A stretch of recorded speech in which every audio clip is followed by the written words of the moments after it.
Ryan Eklund had just dropped his kids off at school outside Minneapolis last winter when he saw an unmarked vehicle full of ICE agents. He started following them. Then the ICE vehicle suddenly stopped.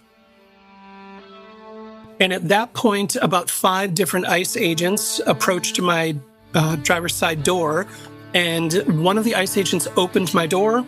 Another ICE agent climbed into the back seat and put his arm around my neck and headrests and used his other hand to click my seatbelt to take my seatbelt off. Ryan had his phone out. We are on a public road. Get your hands off of me. I'm a U.S. citizen. Get your hands off of me. I started texting him, hey, can you let me know you're okay? Hey, I'm trying not to freak out here. And no response. This is Tamara, Ryan's wife. He called her when he'd first started following the ICE SUV, so she was tracking his location. His pin wasn't moving anymore. And then I said, okay, you haven't answered and I'm freaking out, so I'm going to come and find you. This is days after Renee Good lost her life. And I followed the map to his pin and I found his abandoned vehicle and his phone on the front seat. And I immediately looked in the snow for blood. ICE agents detained Ryan and took him to the Whipple building, ICE headquarters in Minneapolis. It's right next to the historic fort and former concentration camp I visited in our first episode. You may remember when I was there, I saw a bald eagle.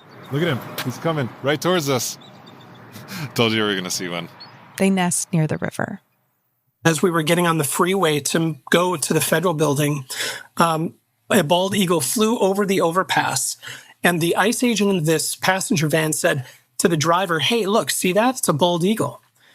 And he said, do you know what that means? And the driver responded and said, God is on our side. And what that said to me was that not only do they feel allowed to act with impunity and do what they're doing, but they almost feel as though it's some sort of righteous calling. And that really made me more scared than anything else. What happened after you got to the Whipple building? I was brought into a large loading dock area. As I walked in, a number of tables were set up along the left-hand side of the wall. And on a piece of cardboard was written with black marker, like the way that you would make a garage sale sign. It said USC 111. And what I realize now is that 18 USC 111 is the code that a lot of ICE agents will use when they feel as though they have somebody who is impeding an investigation. That table with the cardboard sign was set up to process the U.S. citizens ICE was detaining. After processing him, agents took Ryan to a holding cell. I was in detention for approximately 9 hours. That room had filled up with 8 other individuals, all of whom were U.S. citizens, all of whom had been detained by ICE. One of the people in the cell with Ryan said he had been detained by ICE for cussing and refusing to shake an officer's hand. Another person had been delivering groceries to an immigrant family. Were you surprised to be detained as a U.S. citizen? Yeah, very much so. Mostly because what I was doing, according to myself and a number of other legal authorities, was well within the bounds of my constitutional rights. And do you have any legal recourse? Can you file a lawsuit? What's the follow-up been? There is not really a good mechanism, a good legal mechanism for an individual who has had their constitutional rights violated by a law enforcement officer, specifically a federal officer. During the ICE surge in Minneapolis, the Trump administration claimed it was targeting undocumented immigrants. Ryan is a U.S. citizen. He's white. He lives in the suburbs. He sells real estate. He is one of the last people you think ICE would round up. But they did. What ICE did to Ryan feels like it should be illegal. Detaining a U.S. citizen, shoving him to the ground, all because he followed and filmed a federal officer on a public street. Isn't that the type of thing the Constitution is supposed to protect us all against? But there's this other part of our Constitution, one a lot of people don't know about. It explains why ICE could do what they did to Ryan, why he still has no legal recourse, and why the Trump administration keeps getting away with it.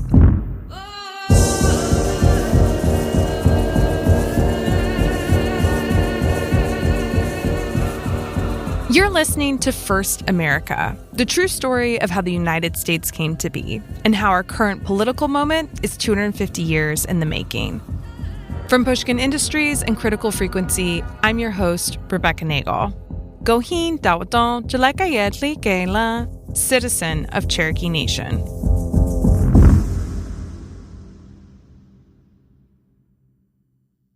As I've talked about before, I was in Minneapolis during the ICE surge. It was only a few days, but it was surreal. We might get tear gas. We might need to be really careful right now. I saw Border Patrol tear gas protesters, military planes flying overhead. I saw Renee Good's blood in the snow. Oh, I think that's debris from that car. And pieces of her broken car. People are gathered around the light pole, leaving flowers. Can I ask you a few questions? Sure. My name is Stacy Sorrow, St. Croix, Ojibwe Nation. Can you explain why you put tobacco down? Just for a prayer for her family, because a lady lost her life, and that's what we do in our culture. Yeah. It's a sad day for Minneapolis today. I started this season with one big question. How is this happening? How is all this happening in the United States? I think I figured it out.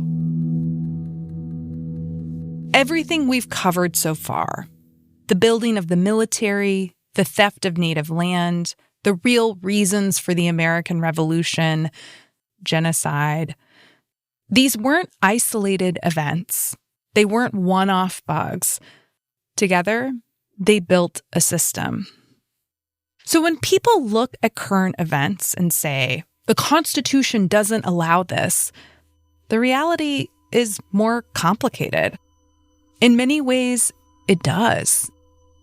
And today, I'm going to explain how. The Constitution we live under now is actually not what the U.S. started off with. Our first Constitution, ratified in 1781, was called the Articles of Confederation. Under it, there was not a Supreme Court. There wasn't even a president. Technically, there's a person who gets called president, but they're the chairperson of the committee of Congress, and it rotates. So there's no strong executive power under the Articles of Confederation. This is Mary Sarah Bilder. I teach at Boston College Law School, and I'm the founders professor. States had a lot of power and the federal government was weak. Often, not enough congressional members showed up for the body to even have a quorum. It was a hot mess. And so people who want a stronger government decide that the Articles of Confederation needs to be rewritten. And so in 1787, about a decade into this great experiment called the United States, Congress called for a constitutional convention. For the people who gathered to write the convention, what was their charge? Like, what did they gather in Philadelphia to do? Yeah, they were supposed to take what was called the old federal constitution and, in fancy words, render it sufficient for the exigencies. Basically make it work and fix all sorts of things that people complained about. The Constitutional Convention took place in hot and muggy Philadelphia. They begin in May. They have to wait around for a while because nobody shows up when they're supposed to. Everybody's late.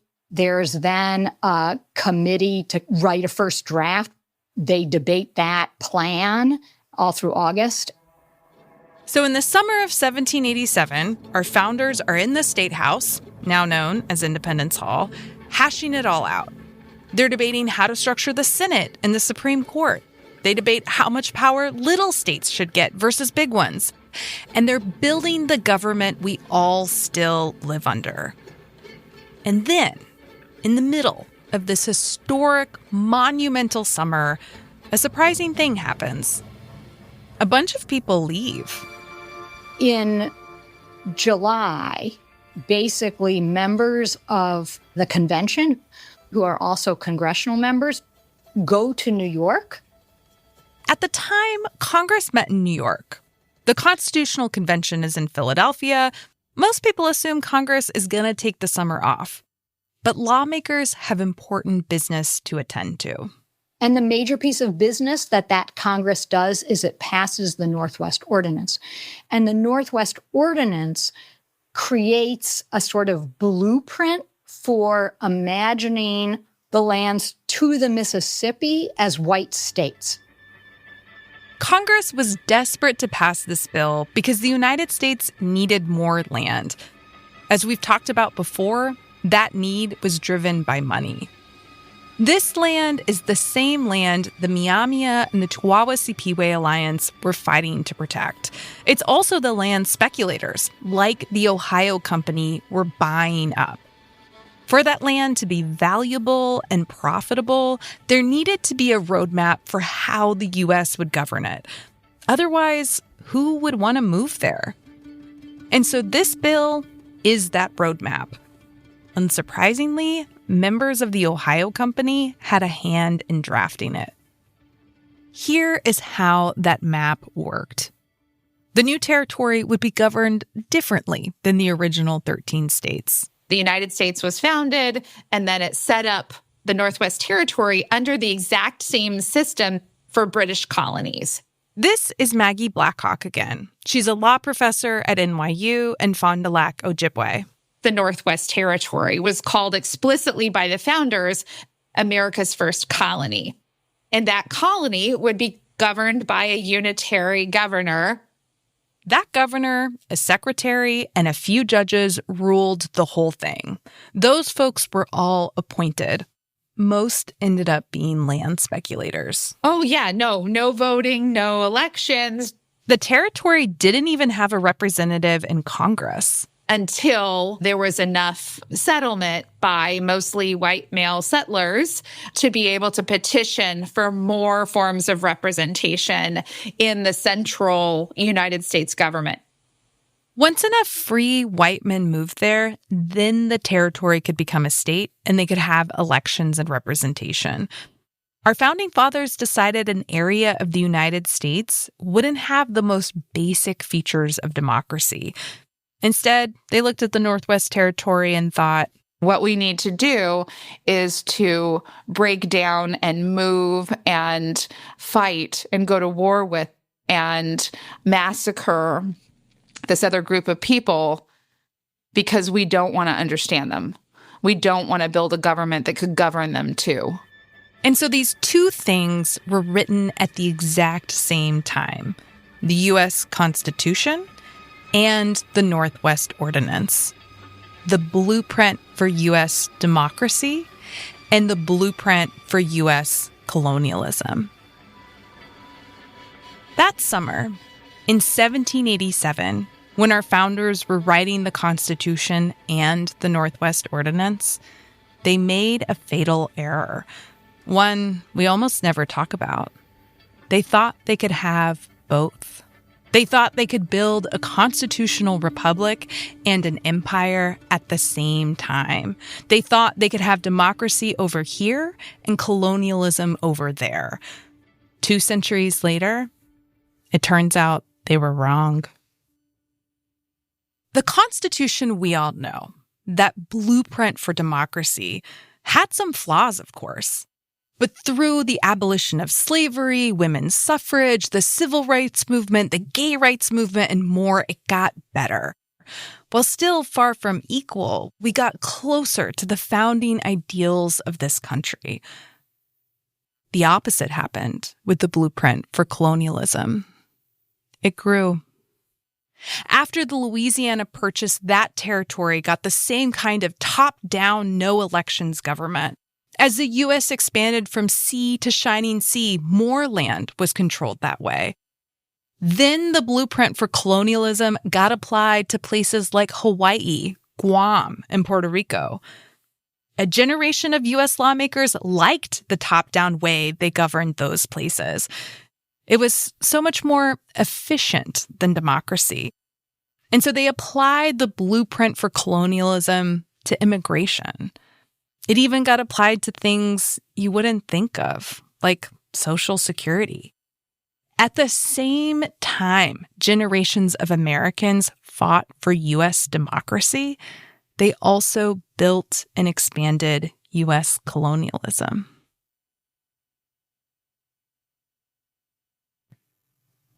Could you actually just define what authoritarianism is?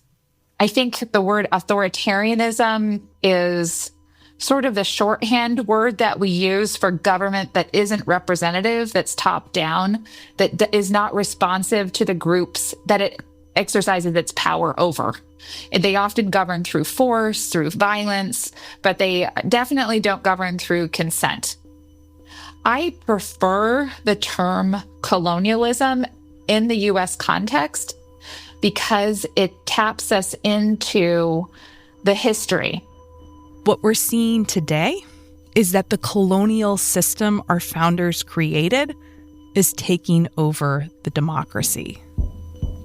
I'm going to name things that are part of our current politics, and I want you to tell me yes or no if they tie back to federal Indian law separating migrant families at the border.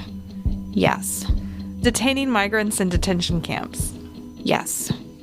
Even the practices of detention, the precedent of detention, how to detain families, these are things in which the U.S. government has had deep experience. Bombing boats in the Caribbean Sea. Yes. We just don't have the same kinds of limits in these areas. Why do we not have the same kinds of limits? Because we didn't want limits in the 19th century. We wanted a machine that would build and expand and dispossess. The challenge to birthright citizenship. Yes. The knee-jerk reaction to that executive order was, this is unconstitutional, it's un-American. The Trump administration came back very quickly and accurately with the exception from constitutional birthright citizenship that applied to Native people. But at the time that the 14th Amendment was drafted, the U.S. did not have control of the center of North America. The 14th Amendment, where birthright citizenship comes from, was passed at the end of the Civil War. It granted citizenship to formerly enslaved people. And they explicitly discussed the idea that if we extended birthright citizenship to Native people, then Colorado would have more Native citizen voters than it would non-Native. Threatening to annex Greenland, Panama, Gaza, and Canada. I mean, yes, like it's not a new thing. This is what we've done. We're good at this. A president having unchecked or unbridled power in certain arenas. Yes. Deploying the National Guard in U.S. cities. And the military, yeah. Yes. Maggie has an explanation for why authoritarianism is taking over the U.S. right now. It goes like this. Imagine a boomerang. When you throw it away from you, it comes back. Colonialism works the same way. The boomerang of empire is when you develop a way of governing these other people that you then, because of habit, because you think it's a good idea, you want to continue to do it when you get home. And so you're going to bring the violence home with you. You're going to bring the authoritarianism home with you. The boomerang of empire is actually how a lot of experts explain where authoritarianism comes from in the first place. It's just colonial governments taking what they did to the people they colonized and applying it to their own citizens. If you have a government that is authoritarian, that is colonial to people over there, it can always do it to other people. Maggie says once those authoritarian systems are in place, they don't stay limited to certain groups of people.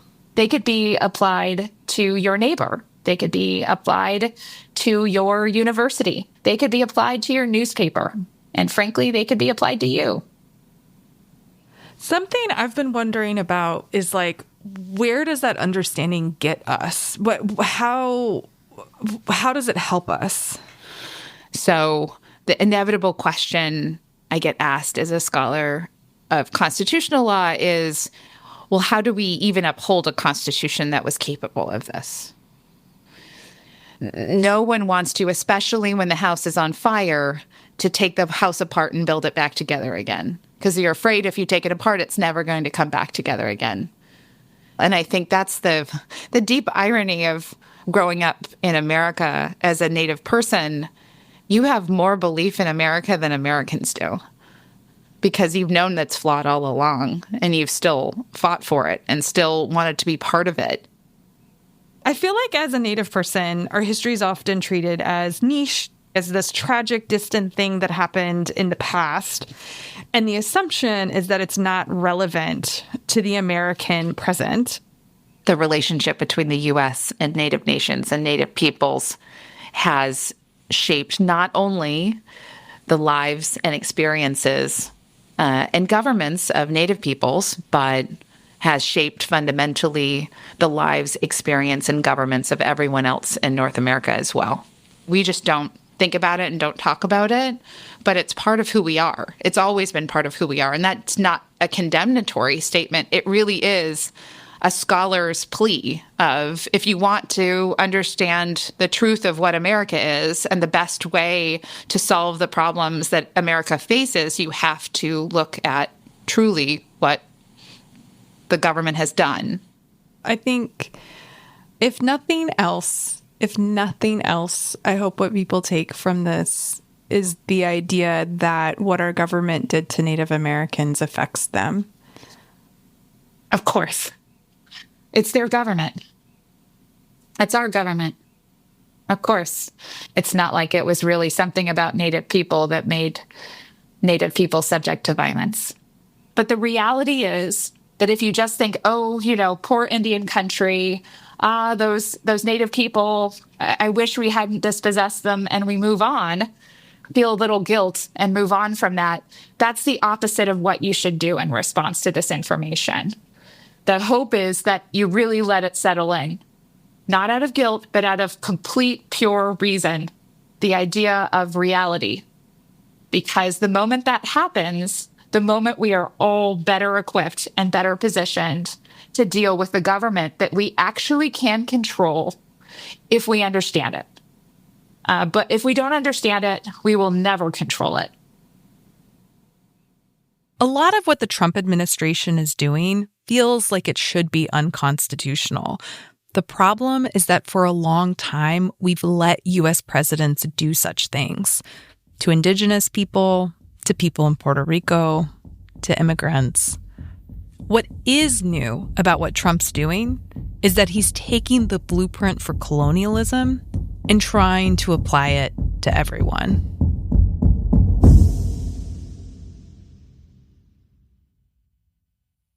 There's a part of the Constitutional Convention I haven't told you about yet. It's something most historians don't talk about, but that summer in Philadelphia, Native people were there. The Choctaw Nation, the Chickasaw Nation, and the Cherokee Nation all send a member of the nation. And the job of that person is to go to Philadelphia and show up and basically try and talk to people. And that showing up and talking, I believe, mattered enormously.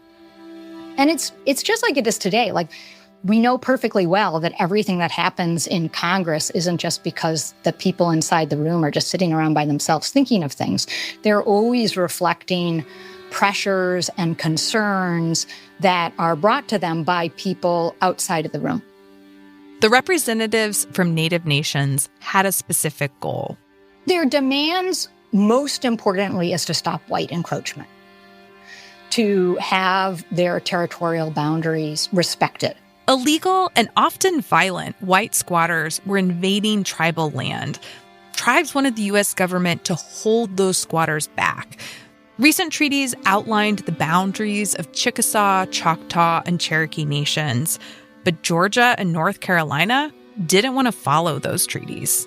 They actually just believed they were void So basically, Georgia and North Carolina were saying, we don't have to respect what the general government agreed to with the Cherokees or the Choctaws. We can do whatever we want.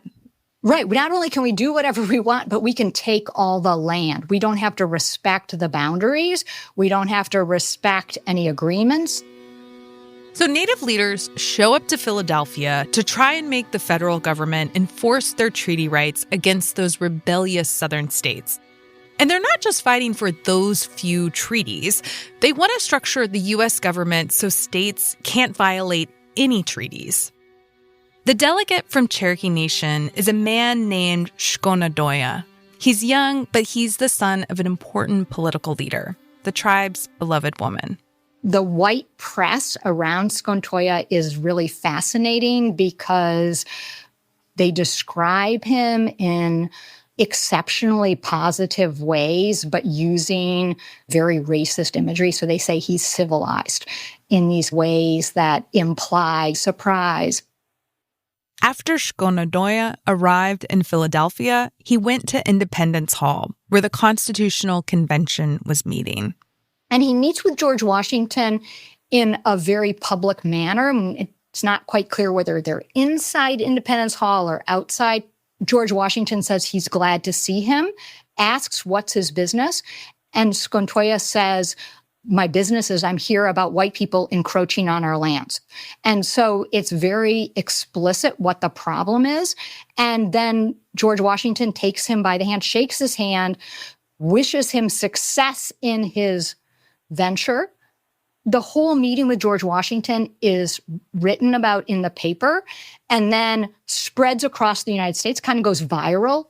Washington has a reason to give Shkonadoya what he wants. This is a time when the U.S. government would lose to Native Nation military force. So they're also buying themselves time in a way they know if they fight right now, they're going to lose. The young United States is very worried that Indigenous nations might band together to fight back. That 15-year war with the Twawa-Sipiwe alliance has already started, and U.S. leaders are worried more tribes might join. So it's not from pure altruism, but the founders see that they're going to need to negotiate with Indigenous nations. And that's because Indigenous nations are powerful. What everybody at the time understood was that Native nations were sovereign, that they were to be dealt with as sovereign nations. And this moment where Washington shakes hands with Skontoya really embodies that space. One of the committees drafting the Constitution creates a list of things that states are prohibited from doing, and it moves to the very top of the list. States are prohibited from basically signing treaties or interfering with treaties. And what eventually happens is that the drafters write the Supremacy Clause of the U.S. Constitution. The Supremacy Clause says that state judges have to observe not just federal statutes, not just the U.S. Constitution, but they also have to observe treaties. The Supremacy Clause says that federal law, the Constitution itself, and treaties are the supreme law of the land. This clause is still cited in treaty rights cases. Today, people are rightfully worried about threats to free and fair elections, the rule of law, even our courts. At a time when Native people didn't have access to any of that, when we weren't even citizens of the United States, our ancestors helped shape the U.S. Constitution. What's been erased from the story of America is not just what the U.S. government did to us, but how we pushed back, how our resistance shaped this democracy. The Constitution is the first chapter in a long history of Indigenous resistance. Sometimes that resistance looked like warfare, sometimes diplomacy, other times it was simply taking care of our tribes and communities. We didn't win every battle or stop every stage of violence, but in the shadows of empire, we have kept safe our languages, our children, our governments, and our ways of life. We know how American authoritarianism was built, and we know how to survive it.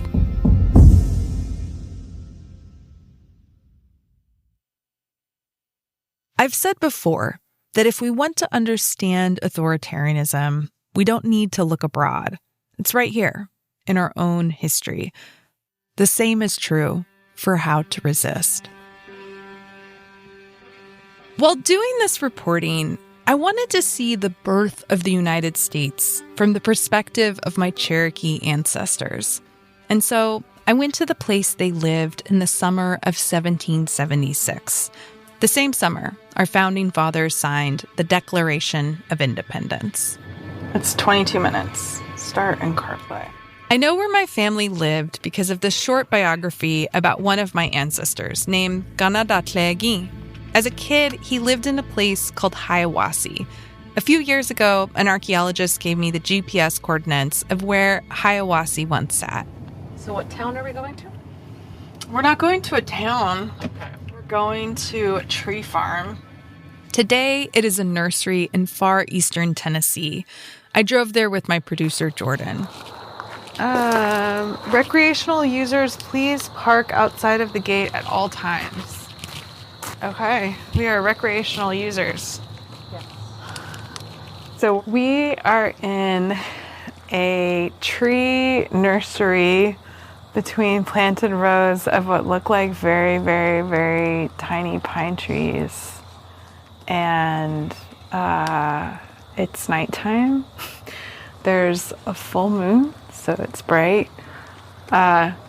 And where we are is flat, but when you look to the east, you can see the Appalachian Mountains. From where I was standing, I could see the ridgeline of the Appalachian crest in the light of the moon. It was dramatic. It dipped where three mountains met, one set further back.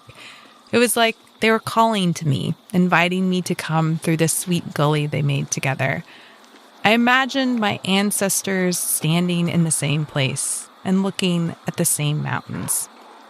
That's what they would have seen every day. It's gorgeous. Like, it's just breathtaking. What would it have looked like? There would have been a central field of corn. Those existed so, like, nobody would go hungry. And then houses would kind of fan out from there. And then families had like smaller individual plots.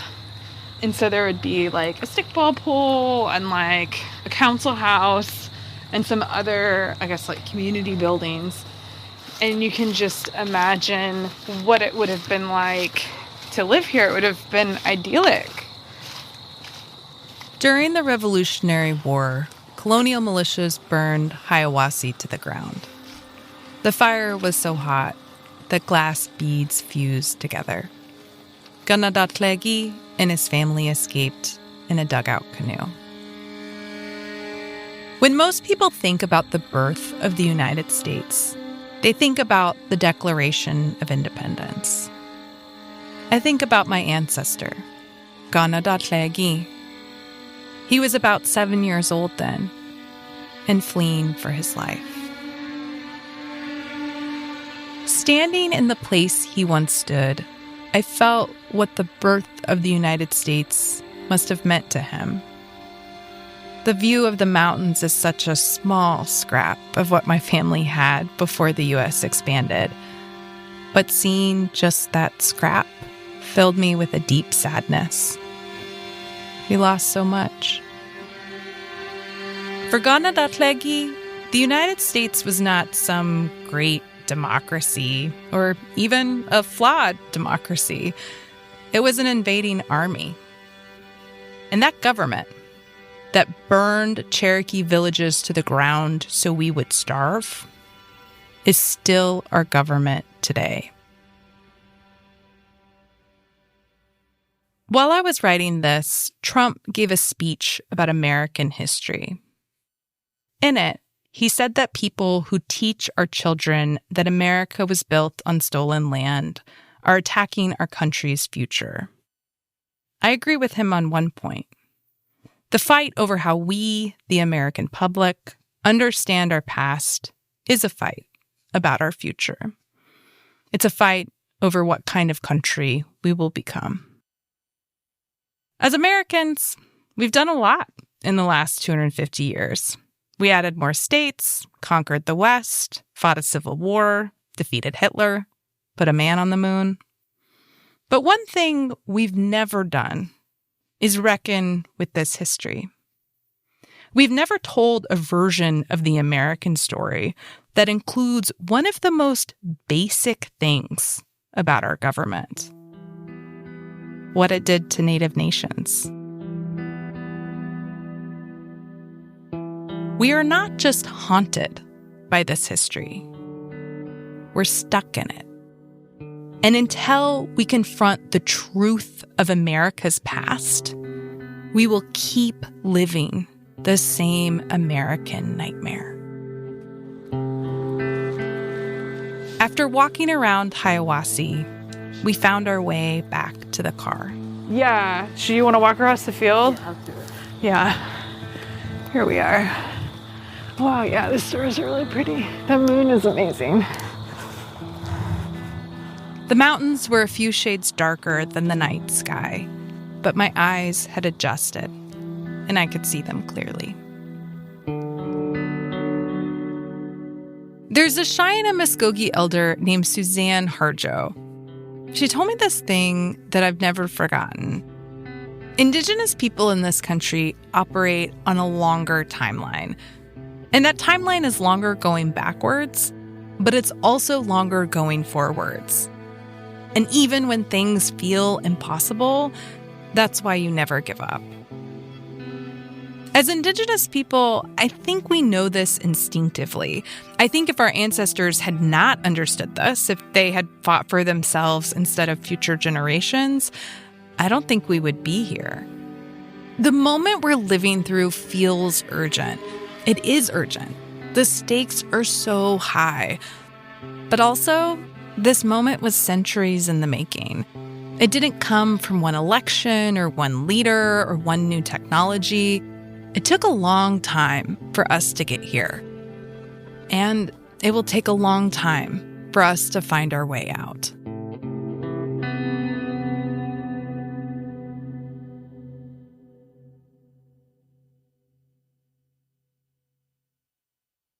I've been talking to Indigenous scholars like Maggie and Nick about our nation's past. But as we look to what's next, I also wanted to hear from Indigenous youth about their ideas for the future. In Tulsa, we hosted a writing workshop, and some young people wrote short stories imagining Indigenous people 250 years from now. And so, for one last story, here's Doxy 7TC by A.J. LeBeau.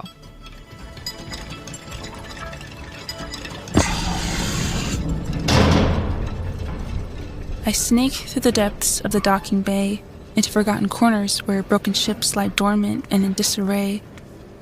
I'm searching on a hunch, fueled by a pressing need to get to Earth. Finally, I find the last ship that remains intact, Doxy 7-TC. It looks like a sleeping turtle shell turned into a spaceship. How did Noisy tell me to wake the ship up again? Noisy was the last elder from my tribe. She was a part of the Tribal Space Council fleet. They flew these ships in their prime back when tribes worked with the founders of the colony, back before the colony was taken over by a board of scientists. The scientists were driven by their fear of death. They were so scared of Earth they forbid tribes from returning to land. They said there wasn't any left. They were afraid of a lot of things. They destroyed anything that was a threat to their existence. Over time, people in the colony became naturally apathetic, and they forgot how to feel. Noisy, our last elder, had started acting unusual before she died, asking if she could feel the sun on her skin or the grass beneath her feet. I held her hand and saw her chest rise and fall for the last time. Then it released her whole life in one pure breath, I knew then what I had to do. I don't care to look back, only forward, and step foot onto the spacecraft.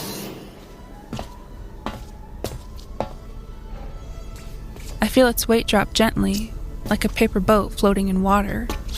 I get to my seat in one step and prepare to take off. I soon notice there are scriptures written on her interior ceiling. I am your guide. I use my finger to write an old phrase that Noisy told me she used to say. Dakshi, time to sunbathe. I have been waiting my whole life for this. Soon we're buoyant in the air. As Dakshi shifts into hyperspeed, I see the colony disappear. I feel things now, which is something I'm not accustomed to. I can't help but feel connected. Dakshi, I feel alive, I say. Gahnoda. Alive. The words appear across her interior dome and keep fizzling in and out. Dakshi, are you alive? Gahnoda. Alive. It's like I am inside a turtle, inside a riverbed, and the animal is echoing things throughout its shell to my skin. I wonder who made Dakshi, what they were like. Maybe it was Noisy. She would be capable of such a thing. She was supposed to be here with me. We were supposed to find land together. In floating letters next to the controls, the dashboard lights up. Approaching Earth. Is this the end of the universe? No, this must be where it first began. This is where you get sent to feel everything. I'm overcome with an overwhelming sense of clarity, something that's been disconnected for centuries. As the clouds form around me, loud claps in the sky startle my attention towards my dashboard. Sensors pinging. I'm given an electrical storm warning. I'm trying to get a hold of my ship. Rains drill into the glass and sirens cry in my head. Sharp light penetrates the cabin and shoots out of my view. Like a camera flash, I smile for the picture. The cabin swelters in thick, hot air. I look through the shattered windshield. Shapes form beneath me. All this time, I knew Noisy was right. There is land in abundance. Approaching, I no longer have to put up a fight. My throat begins to swell from the pressure of the heat. I'm overcome with a multitude of feelings. They couldn't explain this up in the colony if they tried. I swear I can hear singing, and I'm sure it's Noisy calling out to me. I see her now as she extends out a hand. I feel the weight of the world pressing against my chest, bound by gravity. I manage to lift my arm as my hand connects to her palm. In my final attempts to grasp this world, something comes over me and the pressure is gone.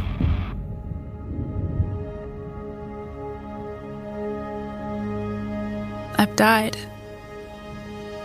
But death is not what they said it would be. Hand in hand with Noisy, who acted as my guide, we finally made it to land, just like she asked. We get to feel the grass beneath our feet and a breeze that whispers with sweet winds.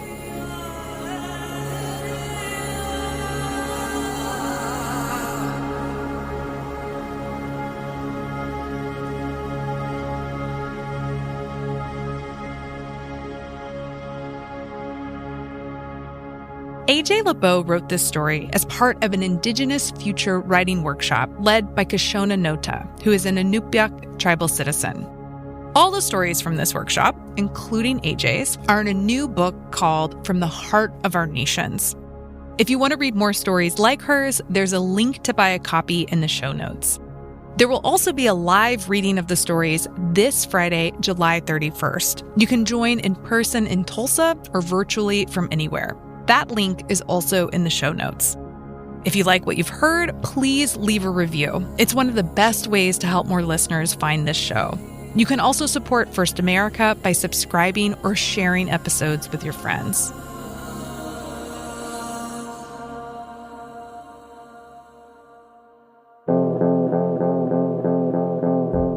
First America was made possible by the generous support of the Henry Luce Foundation and the NYU Yale American Indian Sovereignty Project. Additional support came from Indian Collective, First Nations Development Institute, Yahavia Tom of San Manuel Nation, Borealis Philanthropy, and Black Liberation Indigenous Sovereignty Collective. Our fiscal sponsor is Red Media. I dreamed this project into the world in collaboration with an amazing group of Indigenous scholars, including Maggie Blackhawk, Fond du Lac Ojibwe, Ned Blackhawk, citizen of the Timok tribe of Western Shoshone, Phil Deloria, descendant of the Standing Rock and Yankton Sioux tribes, and Nick Estes, citizen of the Lower Brule Sioux tribe. I, Rebecca Nagle, citizen of Cherokee Nation, also reported, wrote, hosted, and executive produced the show. First America is produced by Critical Frequency and distributed by Pushkin Industries. Our managing producer is Amy Westervelt. Senior producer and sound designer is Brendan Baker. Our story editor is Audrey Quinn. Our producers are Jules Bradley, Sarah Ventry, Kim Nettervey-Petersa, and Jordan Goss-Perret. Our editorial consultant is Connie Walker, citizen of the Oconese First Nation. Fact-checking by Naomi Barr. Our partnerships director is Lindsay Crowder. Our development consultant is Jenny Lawton. Our theme song is by Raven Chacon, who is Danae. Scoring by Laura Ortman, citizen of the White Mountain Apache tribe, and Raven Chacon. Artwork by Kelly Gonzalez, citizen of Cherokee Nation. Special thanks this episode to James Anthony Owen, Constance Owl, citizen of Eastern Band of Cherokee Indians, Barnes Powell, citizen of Eastern Band of Cherokee Indians, and Sarah Hopkins for tracking down the pronunciation of Shkonadoya. The team at Pushkin is Greta Cohn, CEO, Eric Sandler, Chief Strategy Officer, Grace Ross, VP of Business Development, Morgan Ratner, Director of Marketing, Owen Miller, Content Delivery Associate, Kira Posey, Creative Partnerships Manager, Jordan McMillan, Social Media Manager, Brian Strabinek, Senior Analytics Manager, and Jake Flanagan, Production Counsel.